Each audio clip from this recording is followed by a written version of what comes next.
Hello, hello guys! Welcome to Master Ipong TV. At nandito tayo sa Araw ng Kalayaan 2025, June 12, dito po sa ating pong Kapitolyo. Ayan o. Kayayari lang po ng aming programa dito po sa labas. Ito po yung mga Boy Scout. Nakita niyo po dito ang ating mga Boy Scout at nagpapapicture po sila kay Vice Gob.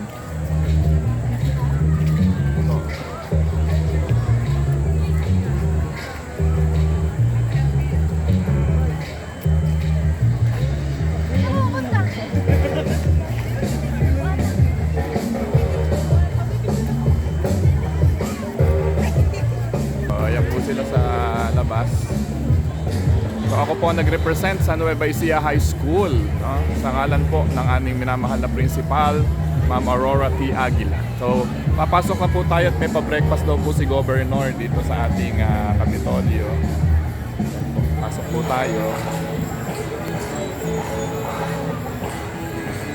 Kaya rin lang po ng flag ceremony at sa paggunita sa ng kalayaan o sa ating pong Kapitolyo. Pasok po tayo.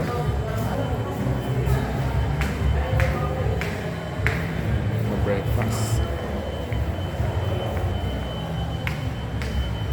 Pasok po tayo.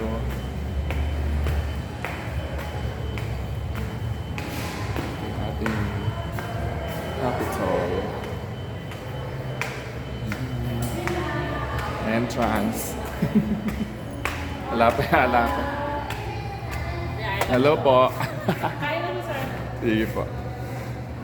Dito na tayo sa loob. Yun.